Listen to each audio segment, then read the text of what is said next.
ہمارے جو اس وقت مہنگائی کا طوفان آنے والا ہے، اس میں بہت بڑا کردار ہے، کیونکہ ہمارے ڈالر جو ہے جی وہ ابھی تک ہمارے قابو میں نہیں آ رہا۔ ڈالر قابو میں اس لیے نہیں آ رہا کہ زر مبادلہ کے ذخائر نہیں ہیں، ذخائر اس لیے نہیں ہے کہ جو باہر سے ترسیلات زر ہمیں پاکستانی بھیجتے تھے وہ بھی انہوں نے ہاتھ کھینچ لیا ہے۔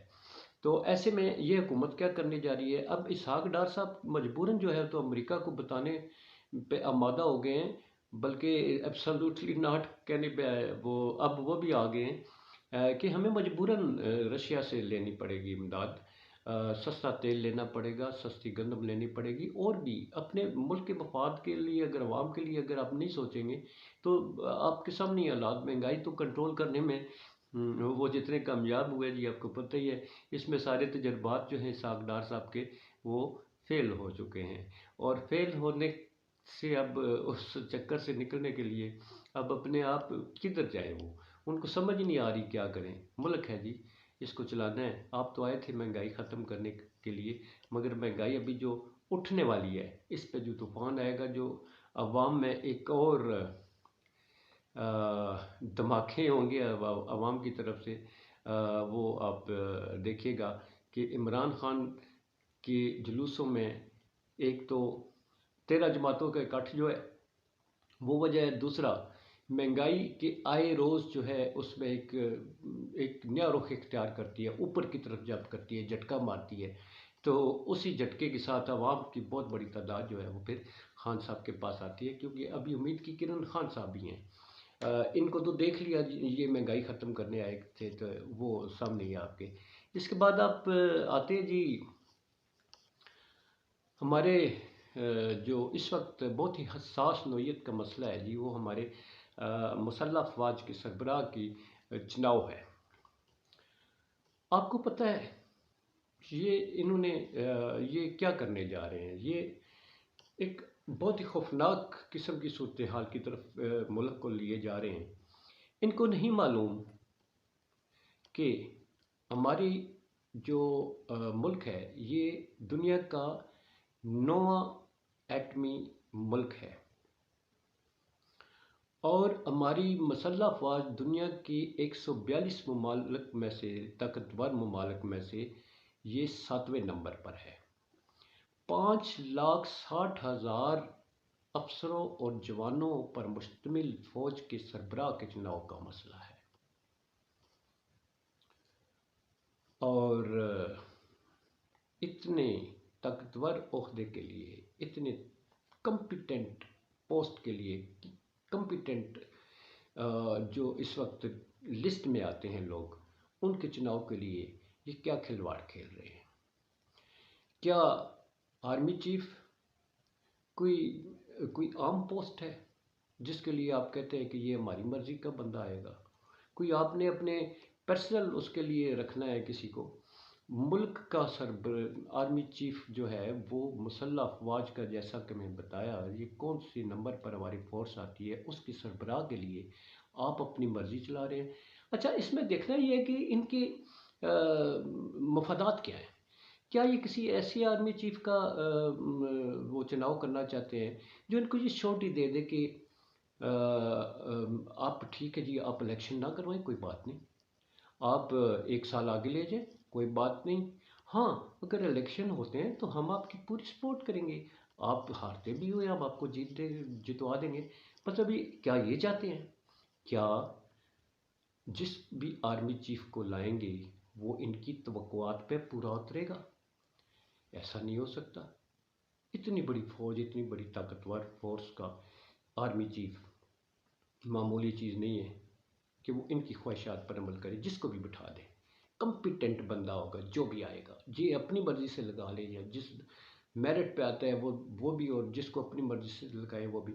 ذرا تاریخ کے آئینے میں دیکھیں، جنرل ضیاء الحق صاحب جو ہیں وہ کتنے فرما بردار قسم کے جنرل تھے، اور میرا خیال ہے وہ میرٹ سے بہت دور ہٹ کر ذوالفقار علی بھٹو صاحب نے ان کا چناؤ کیا تھا۔ یا سنا ہے کہ ایک ضیاء صاحب بیٹھے ہوئے تھے اس کمرے میں، تو اچانک بھٹو صاحب آئے، تو ضیاء صاحب نے سگریٹ سلگایا ہوا تھا، اور بھٹو صاحب کے آنے کی اس احترام میں انہوں نے جلتا ہوا سگریٹ اپنی پاکٹ میں ڈال لیا تھا۔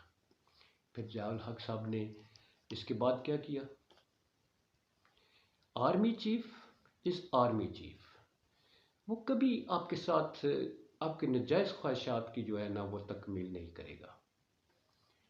اور اب وہ حالات کس طرح کے بنے، کیا بنے، یہ قومی اتحاد بنا اور یہ سیاسی لوگ، یہ سیاسی جماعتیں، وہ نو جماعتوں کا اتحاد، یہ بہت سارے عوامل ہیں جو بھٹو صاحب کے زوال کے پیچھے تھے، جن کے آگے اولادیں جو ہیں وہ ابھی اس گورنمنٹ پہ آ کے بیٹھی ہیں، ایک سٹنگ گورنمنٹ کو اتار کے اس کا وہ حصہ بنے۔ ان کے بڑے جو ہیں وہ بھٹو صاحب کی شہادت کے ذمہ دار ہیں، اور ضیاء الحق کے مارشل لاء لگوانے میں ان کا بہت بڑا اہم کردار ہے، اور جنہوں نے جو اب وہی ان کے اگلے جو نسلیں ہیں وہ اس دور کے کردار ہیں۔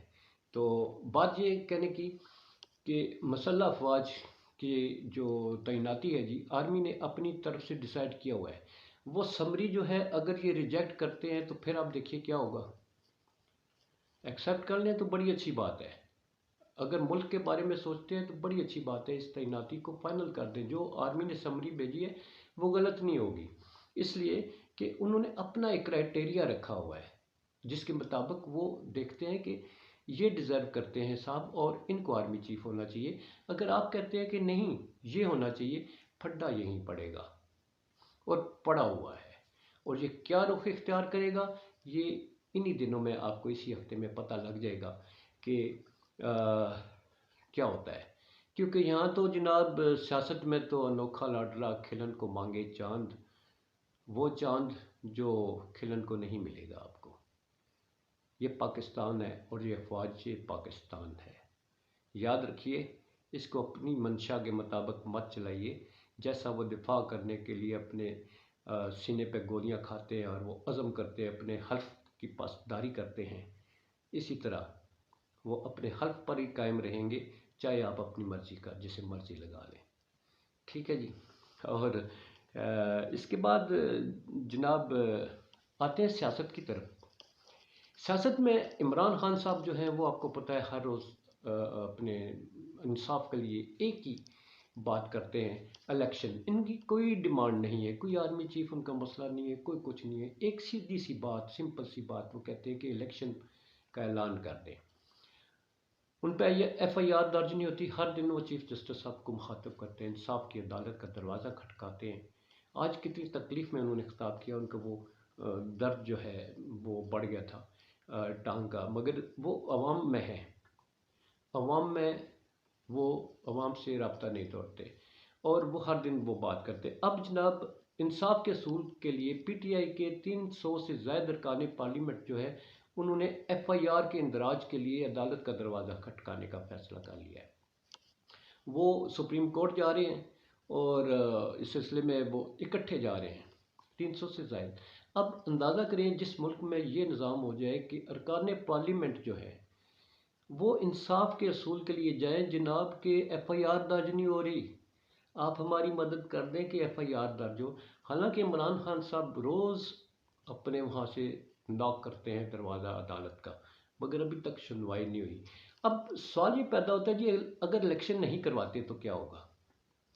بات تو یہ ہے، اگر آپ الیکشن نہیں کرواتے، ہٹ درمی کا مظاہرہ کرتے ہیں، تو کون ہے جو یہ حالات کو سنبھالنے سامنے آئے گا؟ وہ کون سی ہمارے ملک میں ادارہ ہے جو ان حالات کو بہتری کی طرف لے کے جائے گا؟ یہ بڑی غور طلب بات ہے، کیونکہ ابھی تک کی اس وقت تک کی اطلاعات کے مطابق جو ہے حکومت جو ہے وہ بضد ہے، انتخاب نہیں کروائے گی۔ ان کی کنسنٹریشن جو ہے وہ انتخاب ہے ہی نہیں نا، ان کی کنسنٹریشن ہے سب سے پہلے آرمی چیف کی تعیناتی، اور دوسرا یہ لانگ مارچ کا جو ہے اس کو کیسے روکا جائے، یہ روک نہیں سکیں گے۔ اور جو اتنا بڑا یہ لانگ مارچ، جتنی بڑی یہ تعداد میں لوگ آ رہے ہیں، وہ دیکھیے گا کہ میں کہتا ہوں نا یہ ہفتہ بڑا اہم ہے۔ اس ہفتے میں لانگ مارچ جو ہے وہ کہاں تک پہنچ جائے گا؟